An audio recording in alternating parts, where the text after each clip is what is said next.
le monde, c'est un plaisir de vous parler de Seven Deadly Sins en ce moment parce que l'arc du passé d'il y a 3000 ans est fantastique. Franchement, il n'y a pas un seul chapitre qui a été ennuyant, alors peut-être le 207, mais bon en même temps là il n'y avait pas le choix, l'auteur était malade. Et depuis donc une petite dizaine de chapitres, on suit King et Diane dans le passé afin qu'ils atteignent euh, une épreuve pour montrer à Gloxinia et Dolor s'ils sont dignes ou pas d'être leurs élèves. Et on y est enfin à celle de King. Je ne sais pas encore quelle pourrait être celle de Diane ou si elle l'a déjà fait. Mais en tout cas, là, ce qui se passe avec Diane dans le chapitre, ça ne serait pas passé du tout comme ça avec Dolor. Du coup, là, franchement, Diane pour l'instant, elle n'est pas du tout à son épreuve, mais King, il y arrive. Du coup, il reste, genre, je sais pas, peut-être 5 chapitres dans le passé, on verra bien. En tout cas, la semaine dernière, il y avait eu le le Gaiden de Gauter, donc, qui expliquait la naissance de Gauter Pointin dans notre époque plus ou moins actuelle. Et voilà. Bref, cette semaine, on est au niveau de King et Diane et Gauter Pointin. Gauter Démon arrive à eux, explique qu'il n'est ni le vrai ni le faux Gauter, que c'est la même personne vraiment. Il désactive Gauter, il explique, enfin, King lui gueule dessus parce qu'il lui a expliqué qu'il y avait eu une révolution des humains qui s'étaient alliés avec les démons pour se venger de l'Alliance. Et ensuite, donc King gueule sur Gauter, démon, car il a fait tout ça pour sa propre liberté, car il a été emprisonné pendant 500 ans. Genre, le roi des démons lui a donné un commandement, et pendant 500 ans, il l'a enfermé dans une prison. À quoi ça sert de l'enfermer dans un commandement, putain? C'est peut-être trop dangereux pour lui, ou je sais pas quoi. Genre, c'est vraiment un commandement, genre, vachement dangereux, du coup, il préfère pas le donner aux gens, ou enfermer les gens qui l'ont. Et franchement, le fait que Gauter, Pantin l'ait récupéré dans l'époque actuelle, ça risque d'être dangereux pour les personnes autour. Parce que son commandement, en fait, dès que quelqu'un désire qu'une autre personne fasse quelque chose, et ben hop, il se fait prendre dans le commandement. Du coup, c'est assez chaud à esquiver.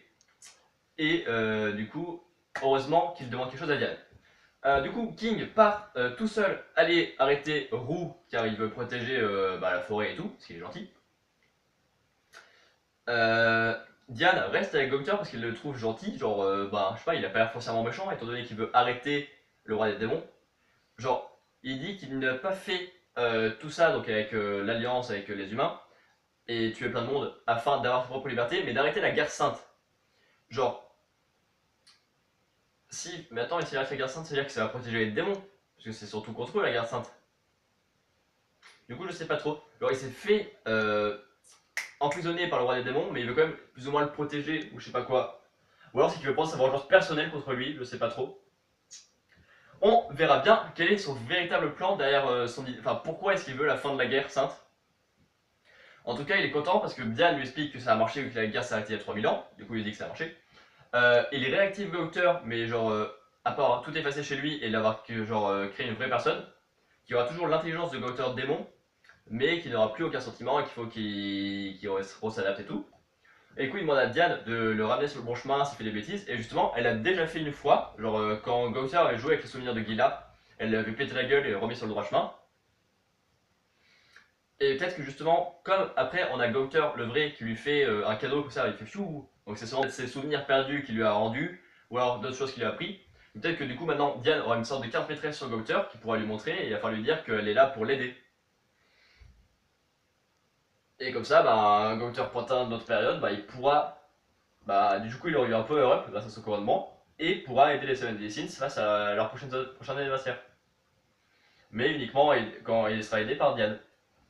Bref, euh, du coup, il y a Gauter Pointin qui est trop mignon parce qu'il pleure parce que genre son Gauter père l'a abandonné. Mais il lui a fait un unique cadeau qui est un cœur.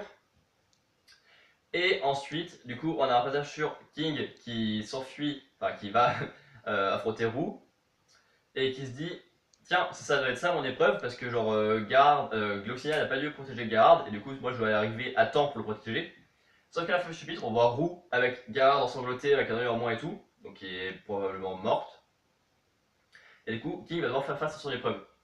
Le prochain chapitre s'appelle, donc ça c'est ce que j'appelle l'amour, ou quelque chose comme ça, c'est ce qu'on appelle l'amour. Du coup, sûrement, King va se battre contre Roux, Genre Wu est balèze, du coup ils vont se battre un peu à armes égales. Sauf que King, vu qu'il est porté souvent par les sentiments, lui, comme il est là pour protéger Gerard, et que ça va lui rappeler le fait que Hélène soit morte et tout, il va se donner à fond, il va défoncer la gueule de Wu, il va faire oh comment je fais pour avoir autant de puissance, il va dire c'est ce que j'appelle l'amour. Ensuite son épreuve, ça sera sûrement de faire ressusciter Gerard ou pas, parce que tu vois ça se fait pas normalement de ressusciter quelqu'un. Alors ça la rend extrêmement chelou, ça lui fait tuer n'importe quoi dans la forêt. Et ensuite, on a sûrement Diane qui va faire son épreuve. Docteur le vrai qui va disparaître parce qu'il va peut-être se faire attaquer par les démons qui voudront se venger de ce qu'il a fait. Et Docteur Pantin qui va rester endormi pendant 3000 ans quasiment. Et ça sera la fin de ce putain de flashback trop bien. Mettez vos théories sur qu'est-ce qui va pouvoir se passer sur la suite de ce flashback. Laissez un énorme pouce bleu si cette vidéo vous a plu. Abonnez-vous si vous voulez en avoir d'autres. Salut!